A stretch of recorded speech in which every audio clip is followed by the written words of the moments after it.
Graça e paz, amados irmãos, para mais um momento de ensino da palavra de Deus. E eu quero convidar os amados para hoje darmos continuidade à leitura da palavra que estamos fazendo e também a exposição do texto da carta do apóstolo Pedro, a carta da esperança, escrita ali, amados irmãos, entre 62 a 64, escrita aos cristãos que estavam passando por dificuldades, por lutas, por perseguições, por uma situação difícil. E, amados irmãos, essa carta é considerada como a carta da esperança pela praticidade dos seus ensinos. Pedro, ao escrevê-la, ele escreve a trazer consolo, fortalecimento a todos os irmãos que estão passando por lutas e dificuldades. E nós iremos dar sequência, neste momento, à exposição do texto no capítulo 2.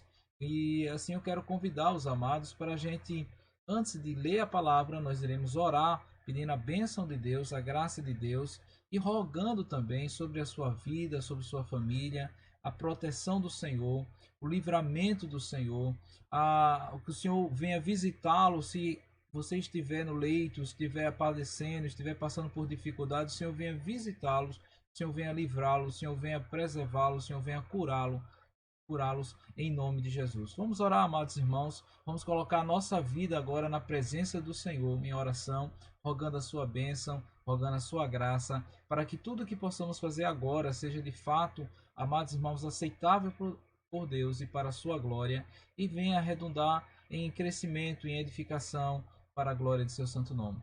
Vamos orar, amados, vamos falar com o Senhor. Ó Senhor, nosso Deus e Pai, nós queremos te rogar neste momento e bendizer o teu santo nome. Ó Deus, tu és maravilhoso, tu és o Senhor da glória, tu és o Senhor bondoso, tu és o Senhor que nos protege, tu és o Senhor que nos guia, tu és o Senhor, nosso Salvador, maravilhoso, que cuida e que zela e que nos protege e que tem estado conosco, que nos segura quando estamos a vacilar, que estende as tuas mãos, ó Deus, e nos fortalece. Ó Senhor, de fato tu és a nossa pedra, pedra de ajuda, tu és, ó Deus, o arrimo da nossa salvação. Na tua presença agora, Senhor, queremos pedir a tua bênção sobre todos aqueles que estão passando por lutas e dificuldades, por aqueles que estão passando por situação, ó Pai, de enfermidades, ó Deus, que o Senhor venha visitá-los, que o Senhor venha curá-los, que o Senhor os poupe e livre de todo mal, que o Senhor os abençoe no nome de Jesus. Queremos pedir a tua bênção sobre todo o teu povo agora, Pai, e que neste momento, ó Deus, estes minutos assim possam ser de fato muitos especiais e preciosos, que o Senhor os utilize para a glória do teu santo nome. Ó Deus, ao estudarmos a tua palavra, possamos crescer e desenvolver cada dia mais na tua presença. Assim oramos em nome de Jesus, ó Pai. Amém. Meus queridos, vamos abrir a palavra de Deus aqui na carta do apóstolo Pedro, capítulo 2 desse texto. Eu quero convidar os amados para a gente meditar aqui no capítulo 2, do versículo 1 a versículo 10. É um trecho maior, nós iremos então fazer a exposição da segunda, dividindo esse texto, onde a gente lemos do capítulo 1 até o versículo 10, mas expomos 1, 2 e 3. Agora nós iremos fazer a exposição do versículo 4 até o versículo 10. Eu quero convidar o amado para abrir a palavra de Deus junto comigo, para a gente assim acompanhar essa leitura. 1 Pedro, capítulo 2, versículo 1 até o versículo 10. E assim diz a palavra: despojando-vos, portanto, de toda maldade e dolo, de hipocrisias, invejas e de toda sorte de maledicências, desejai ardentemente, como criança recém-nascida, o genuíno leite espiritual, para que por ele vos seja dado crescimento para a salvação. Se é que já tendes a experiência de que o Senhor é bondoso, chegando-vos para ele a pedra que vive, rejeitada assim pelos homens, mas para com Deus eleita e preciosa. Também vós mesmos, como pedra que vivem, sois edificados casa espiritual, para ser de sacerdócio santo, a fim de oferecer sacrifícios espirituais agradáveis a Deus por intermédio de Jesus Cristo. Por isso está escrito: eis que põe em Sião uma pedra angular, eleita e preciosa, e quem nela crer não será de modo algum envergonhado. Para vós outros, portanto, os que credes, é preciosidade, mas para os descrentes, a pedra que os construtores rejeitaram, essa veio a ser a pedra angular, e pedra de tropeço, e rocha de ofensa. São estes os que tropeçam na palavra, sendo desobedientes para os que também foram postos. Vós, porém, sois raça eleita, sacerdócio real, nação santa, povo de propriedade exclusiva de Deus, a fim de proclamardes as virtudes daquele que vos chamou das trevas para a sua maravilhosa luz. Vós, sim, que antes não eras povo, mas agora sois povo de Deus, e não tinhas alcançado misericórdia, mas agora alcançaste misericórdia. Louvado seja o nome do Senhor. E eu quero convidar os irmãos para a gente então começar o estudo da palavra de Deus. E eu quero assim, fizemos a leitura já do texto de 1 Pedro, capítulo 2, de 1 a 10, mas iremos então tratar a partir, amados irmãos, do versículo 4 até o versículo 10. Mas o que foi que nós tratamos do versículo 1 ao versículo 3? Nós tratamos sobre a questão do crescimento. Todos nós desejamos crescer. E para crescer, segundo a palavra de Deus, eu preciso deixar de lado o mal, como diz o texto no versículo 1. Eu preciso, então, desejar o alimento puro, que é o versículo 2, que é o genuíno leite, como diz a palavra aqui, desejar ardentemente o genuíno leite espiritual. E, por meio disso, amados irmãos, por que eu alcanço isso? Porque, de fato, o Senhor é bondoso, o Senhor é maravilhoso, o Senhor é tremendo, a bondade do Senhor então nos faz, amados irmãos, da graça de Deus, nos aproximar de Deus e crescermos na presença do Senhor. E nós então queremos dar sequência de uma análise então da construção do texto, nesse capítulo 2. Ele começa com o versículo 1, versículo 2 com imperativos, versículo 3 com um indicativo. Aí agora a gente vai para a segunda parte, que é o versículo 4 a 10. Ele segue então esse mesmo padrão. Versículo 4 e 5 seguem o imperativo, versículo 6 a 10 o indicativo. E, amados irmãos, essa sistematização de Pedro, então, 1 Pedro se move dentro dessa dialética de exortação e afirmação, e assim vai construindo todo o seu discurso. O que então traz para a gente aquela ideia que eu já tinha falado, que a carta do apóstolo Pedro é muito prática. Ela traz então os imperativos, aquilo que devemos praticar, e de fato a base pelo qual devemos indicar como podemos então fazer as afirmações para a nossa vida diária. Então vamos dar sequência então nessa segunda parte, falando sobre comunhão e proclamação. Veja então que definição bem prática e objetiva e essencial da igreja. A igreja então foi chamada a comunhão e a proclamação. Nós podemos então dizer que eu como igreja, você como igreja, nós como povo do Senhor, fomos chamados para estar em comunhão com o Senhor, comunhão com nossos irmãos, comunhão, amados irmãos, com o próximo, ajudando, abençoando, pregando, orando e através disso, amados irmãos, proclamando também a palavra de Deus. Então, essa podemos dizer assim, uma síntese então do que é o cristianismo, é comunhão e proclamação das glórias de Deus, das virtudes do Senhor, que nós iremos então estudar logo mais. Essa comunhão se dá através do versículo 4, veja comigo, diz assim: chegando-vos para ele a pedra que vive, rejeitada assim pelos homens, mas para com Deus eleita e preciosa, chegando-vos. E aí o texto grego traz essa palavra assim bem grande, a prosechomenoi, né? Termina sempre assim o grego. Então nós precisamos então entender o que precisou acontecer para nos aproximarmos de Deus. Porque Pedro está dizendo aqui, chegando-vos para ele, a pedra que vive, rejeitada assim pelos homens, mas para com Deus eleita e preciosa. Precisamos então entender, amados irmãos, que o chegar-se hoje a Deus foi necessário acontecer algo para que pudéssemos chegar a Deus. Porque havia um grande abismo entre Deus e os homens. Isaías 59, versículo 2 diz assim: olha, o que fazem separação entre vós e o vosso Deus são os vossos pecados.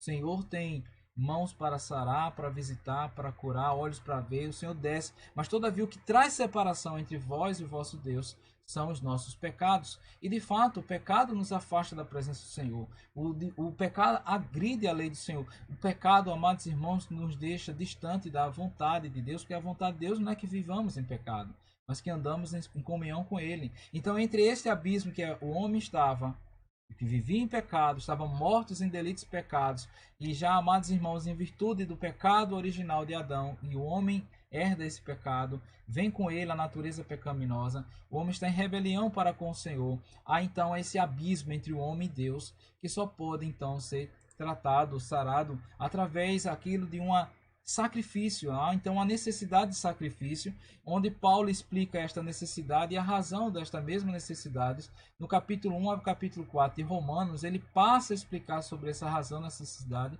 E quando chega no capítulo 5, ele então triunfa, trazendo o texto, amados irmãos, sobre o que o preço, o sacrifício foi pago, ou seja, Cristo pagou o preço. Ele é o servo sofredor, lá do texto de Isaías 53, onde Paulo diz assim: nós hoje fomos justificados, temos, por meio da fé em Cristo Jesus, temos paz com Deus, porque o Senhor então pagou o preço, nosso Senhor e Salvador Jesus Cristo. Podemos então nos aproximar de Deus, como diz o texto, chegando-vos a Ele. E a palavra de Deus nos diz que o próprio Senhor Jesus, ele convida a todos cansados e sobrecarregados, diz o texto de Mateus 11, 26, e eu vos aliviarei. Ele também, amados irmãos, na palavra em Apocalipse 22, 17, diz que o Senhor convida a todos os crentes. Ele diz ao Espírito e à noiva, dizem o texto, vem.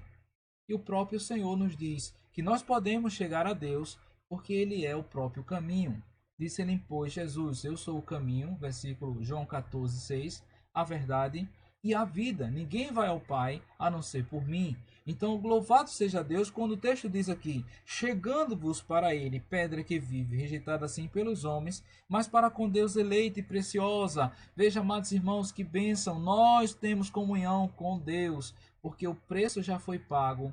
A separação que havia entre eu e meu Senhor foi cumprida. O nosso Deus foi pago na cruz do Calvário ali, em Cristo Jesus, pelo seu sacrifício vicário, substitutivo, tomando sobre si todos os nossos pecados, quebrando todas as nossas maldições. Nós hoje temos comunhão com Deus, podemos ter essa comunhão com o Senhor Todo-Poderoso.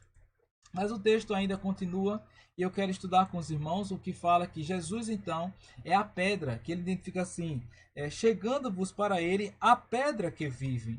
Então ele trata aqui a quem? A chegar a Jesus. E ele trata o Senhor Jesus aqui como uma pedra. Essa pedra tem algumas características para estudarmos e nós queremos trazer a primeira. Através de uma metáfora, denota essa pedra, ou seja, sua durabilidade eterna, sua força invencível, sua estabilidade. Ela é a pedra que oferece proteção, segurança para aqueles que descansam no Senhor. O Senhor é pedra.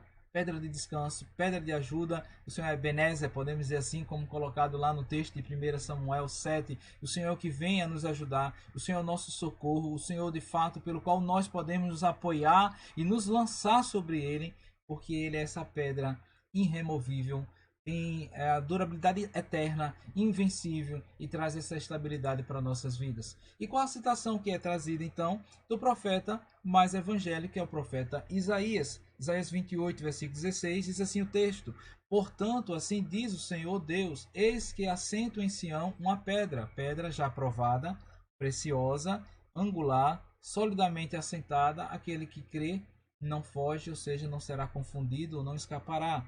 Assim também traz outra citação, um texto aqui em Pedro, do Salmo 118, um salmo conhecido como Salmo Messiânico, onde aponta para o nosso Senhor e Salvador Jesus Cristo, no versículo 22, quando diz assim, a pedra que os construtores rejeitaram, essa veio a ser a principal pedra angular. É o texto que faz a citação de pedra.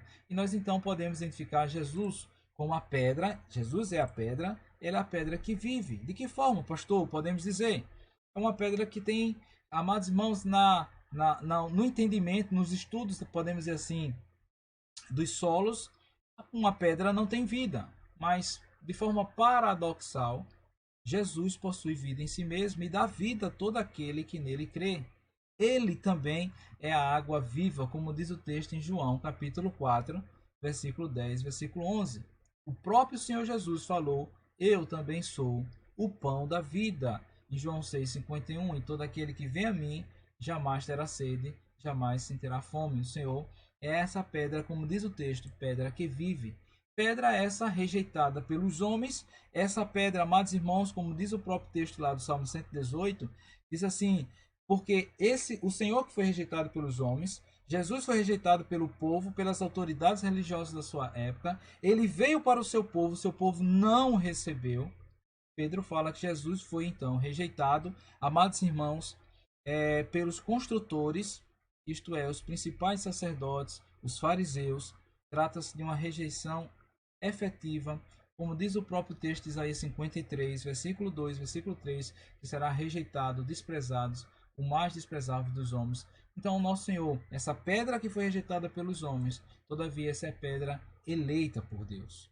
Jesus foi rejeitado pelos homens, mas eleito por Deus. E o que Pedro então nos ensina, amados irmãos, é que sempre esse contraste entre rejeição e eleição, quando ele então prega ali em Atos dos Apóstolos, capítulo 2, versículo 22 a 36, onde ele fala justamente: vós crucificastes, vós matastes, vós veio a rejeitar o Senhor, mas porém Deus o tornou o Senhor e Cristo, ou seja, o Senhor Todo-Poderoso, o Messias Todo-Poderoso de Israel. Amados irmãos, Cristo é o eleito de Deus e a igreja foi eleita e salva em Cristo e para a sua glória. Pedra essa eleita por Deus. Pedra essa, amados irmãos, preciosa para Deus, como diz o texto, amados irmãos. A palavra preciosa significa valor inigualável. Aplica-se a fé preciosa, como o próprio Pedro ele traz aqui na primeira epístola dele, capítulo 1, versículo 7 e capítulo 2, versículo 1, essa preciosidade, amados irmãos, da nossa fé na presença do Senhor, ao sangue precioso pelo qual o Senhor derramou o seu sangue precioso, de um valor, amados irmãos, inigualável, as preciosidades das promessas do Senhor, no texto que fala aqui também de Pedro escreve na segunda epístola, capítulo 1, versículo 4, e o precioso Cristo, no capítulo 2, versículo 7 dessa primeira epístola. O nosso precioso Senhor, preciosa para Deus. Essa pedra principal, essa pedra angular, ou seja, essa pedra que foi colocada na fundação da construção. A expressão angular significa cabeça do ângulo, isto é, a pedra fundamental ou principal de uma construção é o nosso Senhor Jesus Cristo. Pedra de tropeço. Jesus causa embaraço, ofensa e dor para aqueles que recusam a crer nele. A figura que pedra lembra o julgamento de Deus sobre aqueles que rejeitam a Jesus. Porque diz o texto em Lucas capítulo 20, versículo 18, que todo que cair sobre esta pedra ficará em pedaços. Aquele sobre quem ela cair ficará reduzida a pó. Assim traz as narrativas. Jesus como pedra, pedra que vive, pedra rejeitada pelos homens, pedra eleita por Deus, preciosa para Deus, pedra principal e angular, pedra de tropeço. Ele é a pedra pelo qual ele é a pedra, amados irmãos, pelo qual nós somos edificados. Nele está o fundamento da nossa fé. Que nós então podemos aprender, queridos, como diz o texto, vós sois edificados, versículo 6. Veja o que diz assim a palavra do Senhor aqui no versículo 6. Versículo 5. Também vós mesmos, como pedra que sois edificados esta casa espiritual para ser de sacerdócio santo, a fim de oferecer sacrifícios espirituais agradáveis a Deus por intermédio de Jesus Cristo. Amados irmãos, podemos então entender esse texto que sois edificados como deixai-vos edificar como uma casa espiritual. Nós não somos edificados porque produzimos a nossa edificação. Nós somos edificados porque Ele traz essa edificação sobre nós. É um sentido passivo desse verbo no original e pelo qual está escrito aqui. Nós somos edificados, amados irmãos, pela obra dele em nós. A igreja é a pedra também que vive. Nós somos edificados. Ele é a pedra e nós somos a pedra que vivemos porque Ele fez essa obra em nós. Cristo é a pedra fundamental da construção da nova humanidade, do novo templo vivo de Deus, aqui casa espiritual. Os crentes são as pedras que gradativamente vão compondo a estrutura da construção. Bendito seja o nome do Senhor por isso, porque a nossa vida está fundamentada nele. E por causa disso, nós somos chamados aqui nas Escrituras como para ser de sacerdócio santo. A palavra aqui do grego, amados irmãos, hierá, teuma, designa o sacerdócio como coletividade, como um corpo de sacerdotes. E nós somos chamados para ser sacerdotes. É significativo o fato que todos fazem parte dele, e não somente um grupo de clérigos institucionalmente ordenado ou alguma casta sacerdotal. Todo crente ele passa a ser agora sacerdócio do Senhor.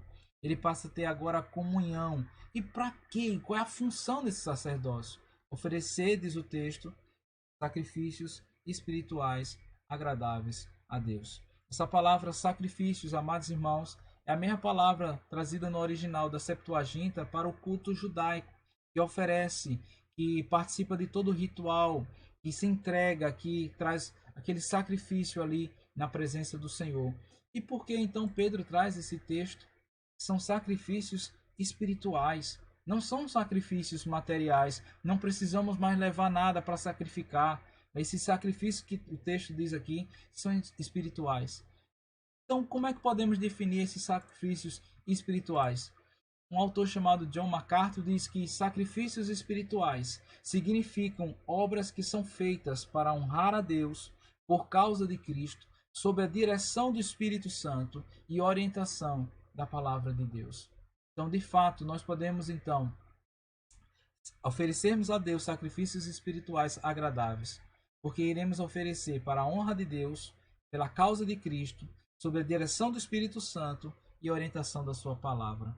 Amados irmãos, nós temos alguns então sacrifícios que o texto nos traz no Novo Testamento. Primeiro, o nosso culto racional como oferta total do nosso corpo. Paulo, quando escreve aos Romanos capítulo 12, assim: rogo-vos, pois, a Deus, pelas misericórdias de Deus, que ofereceis o vosso corpo como sacrifício vivo, santo e agradável ao Senhor. Um ato de culto, a nossa vida na presença do Senhor. Tudo, todas as partes, todo o nosso corpo, todo o nosso ser. Segundo, o texto nos fala, amados irmãos, sobre sacrifícios espirituais através de um louvor confessional. Como diz o texto aqui em Hebreus, capítulo 13, esse texto, capítulo 13, versículo 15, diz assim o texto, e eu quero ler com os irmãos. Por meio de Jesus, pois, ofereçamos a Deus sempre sacrifício de louvor, que é fruto de lábios que confessam o seu santo nome, o seu nome. Então, através de um louvor confessional. O que então é um louvor confessional? Aquele louvor pelo qual exalta a obra de Cristo, os atributos de Deus nas Escrituras, pelo qual nos leva a compreender quão perdido nós estávamos, mas pela graça de Deus fomos salvos.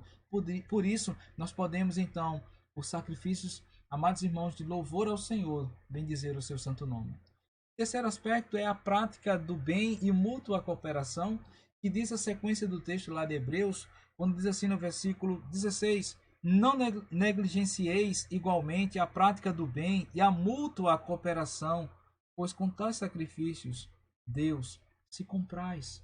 Ou seja, nós fomos chamados para ser uma bênção na vida do próximo.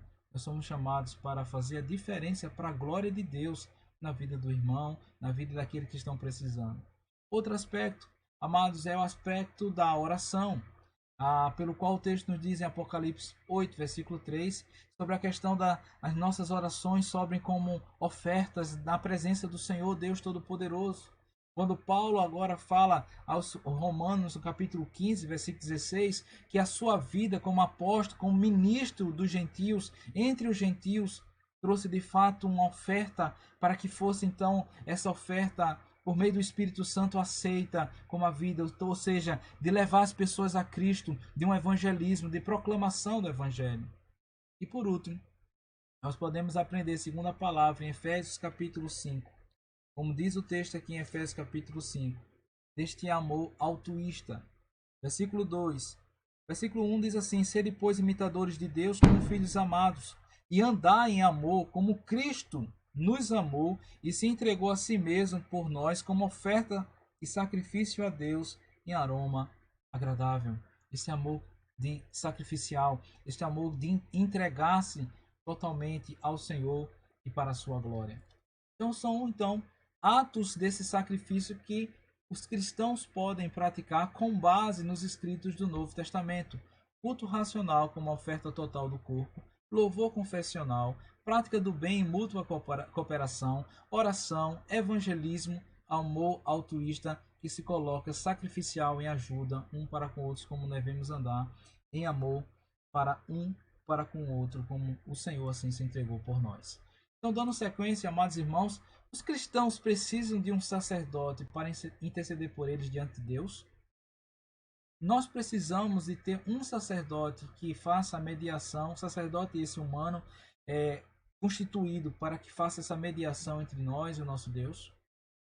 O texto da palavra de Deus vai trazer essa resposta. O catolicismo romano ele trata sobre o sacerdotalismo clerical. É necessário ter um homem, um sacerdote que faça intermediação, que receba e que ouça os pecados e que coloque os pecados diante de Deus, intercedendo para o perdão daquele que vai confessar e colocando algumas indulgências, algumas ações para que eles venham praticar para que seja sanado. A Bíblia não nos ensina isso. A Bíblia nos ensina que ao sacerdócio universal de todos aqueles que foram alcançados pela graça salvadora.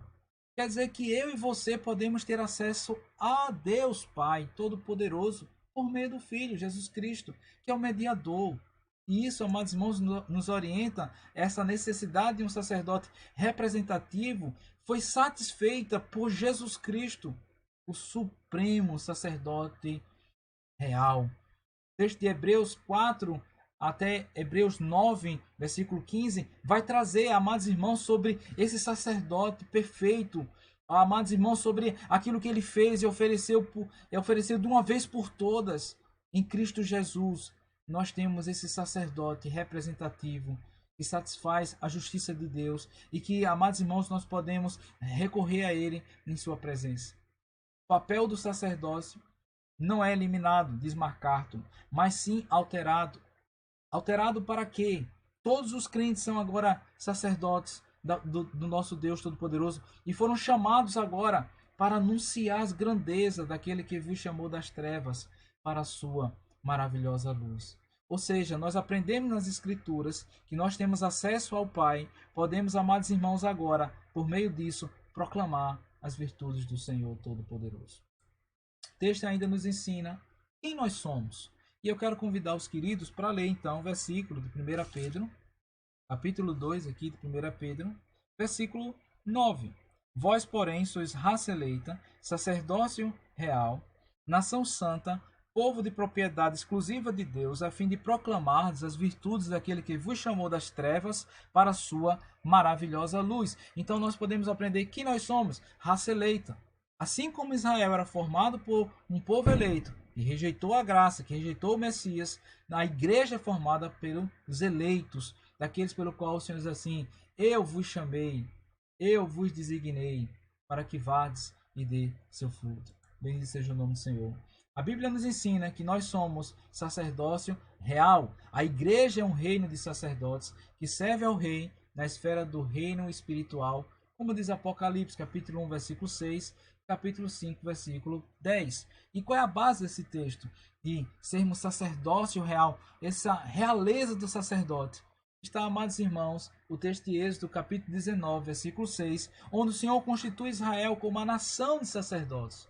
Mas Israel rejeita o Messias. Israel não crê no Cristo, no nosso Senhor e Salvador Jesus Cristo. Todavia, a igreja, ela é sacerdócio real. Amados irmãos, esse reino de sacerdotes separados para a glória do Senhor. A Bíblia diz aqui no texto quem nós somos. Nós somos nação santa. A igreja é um povo separado. Assim como o Israel antigo foi separado como um povo exclusivo de Deus, nós, igreja do Senhor, fomos separados para a glória do seu santo nome, chamados para ele, para viver nele e para, amados irmãos, frutificar por meio dele para a sua glória. Nós somos o povo separado. A nossa cidadania, ela não é terrena. A nossa cidadania é espiritual. Como diz o texto de Filipenses, capítulo 3, versículo 20, eu quero convidar os amados para abrir esse texto de Filipenses, capítulo 3, versículo 20. Quando Paulo escreve Filipenses capítulo 3, versículo 20, ele cita justamente sobre isso, como diz aqui a palavra. Pois a nossa pátria está nos céus, de onde também aguardamos o Salvador, o Senhor, Jesus Cristo. Texto que então nos fala, amados irmãos, nós somos uma nação santa, mas ainda identificado, nós somos o povo de propriedade exclusiva de Deus, nós somos o povo de Deus. Esse povo de propriedade exclusiva, Jesus chama e Jesus nos identifica como isso, a minha igreja. Pedro, Sobre esta pedra edificarás a minha igreja. Nós somos do Senhor Jesus. Paulo, quando está perseguindo ao Senhor Jesus, a igreja do Senhor Jesus, o Senhor diz assim: sou eu, a Jesus, a quem tu persegues. Essa igreja pertence ao Senhor. Eu e você somos do Senhor. Assim como ele falou em João 10, 14, versículo também João 21, versículo 16, versículo 17, as minhas ovelhas. As minhas ovelhas ninguém arrebata da minha mão. Quando ele falou a Pedro: Pedro, apacenta, pastoreia as minhas ovelhas. Eu e você somos do Senhor Jesus, comprados pelo seu precioso sangue. Bendito seja Deus, amados irmãos, que o texto nos ensina e nós então temos para que de fato nós existimos. Quem nós somos, o texto nos ensina e para que nós existimos. Texto aqui de 1 Pedro 2, versículo 9, a fim de proclamardes as virtudes daquele que vos chamou das trevas para a sua maravilhosa luz. A palavra proclamar, exagelo, este verbo só aparece aqui no Novo Testamento. Ela quer dizer publicar, o declarar publicamente, anunciar as virtudes de Deus. Ou seja, de fato nós devemos declarar isso. Isso tem que fazer parte de nossas vidas, chamados testemunho, falar da graça de Deus, da obra de Deus em nossas vidas, do que o Senhor é. Então, que virtudes são essas? Qualidades, atributos, excelência e louvores, amados irmãos, daquilo que o Senhor tem feito, daquilo que o Senhor é. Um teólogo chamado Simon Kistemaker, ele fala que eles, os cristãos, devem proclamar verbalmente as virtudes louváveis de Deus, seus feitos, seu poder, glória, sabedoria, graça, misericórdia, amor e santidade. Oh, amados irmãos, diante de tantas lutas que passamos, de tantas situações adversas que passamos, Deus fez uma obra maravilhosa e poderosa em nossas vidas. Por isto nós temos razões, muitas razões, para de fato proclamarmos essas virtudes da graça de Deus. Mesmo que ainda passamos por lutas e dificuldades, o Senhor nos dará graça a enfrentar e vencê-las todas para a glória de seu santo nome. Porque confiamos nele, porque nos apoiamos sobre essa pedra, pedra angular, e sobre esta pedra que é Cristo que nós crescemos. Nós não produzimos o nosso crescimento. O crescimento vem do Senhor, como diz o texto lá em 1 Coríntios. É do Senhor que vem o crescimento. Quero assim, amados irmãos, encerrar essa exposição, rogando a Deus que o Senhor vos abençoe, que o Senhor vos dê a graça de crescer, de desenvolver, de chegar na presença do Senhor, assim, de forma, amados irmãos, a conhecer mais as Escrituras. O Senhor produz essa edificação no seu coração. Seja de fato esse tempo que passamos aqui, seja uma grande bênção na sua vida, em nome de Jesus. Que o Senhor te abençoe, que o Senhor te guarde, meu querido, em nome de Jesus. Quero dar alguns avisos de nossas atividades. Nesse período de pandemia, estamos fazendo a nossa live de oração toda terça-feira, 19h30. Você pode estar conosco. No retorno das nossas atividades presenciais, iremos ainda fazer a transmissão ao vivo, direto do templo, para aqueles que não vão poder ir, até porque é um período pelo qual nós não podemos agir de forma sem prudência, mas sim com sensatez. Então, aqueles que poderão ir e de forma, amados irmãos, sem nenhum sintoma, aqueles que são menores, que não são idosos, né, que não têm doenças de comorbidades e crianças menos de 10 anos não podem ir, respeitando o limite pelo qual nós iremos assim fazer as nossas reuniões de oração. E então, nós acompanhe também conosco através dessa live, né, na bênção de Deus, em nome de Jesus. Assim como também os estudos da doutrina, a reunião de doutrina, nós temos feito vídeos colocado para que todos os irmãos acompanhem, veja aquilo que foi tratado para a glória de Deus e venha desenvolver e crescer na presença do Senhor. Este período também é um projeto que, creio, esse não veio só para estar nesse momento, mas para ficar. Esse projeto na sexta de ajudar famílias necessitadas. Amados irmãos, você pode nos ajudar, procurar os nossos irmãos da diaconia e fazer essa contribuição ajudando no nosso momento de ajudar as famílias. Como toda igreja estamos juntos para ser uma bênção um na vida do outro. Deus te abençoe. Um abração em nome de Jesus, querido. Deus te abençoe em nome de Jesus.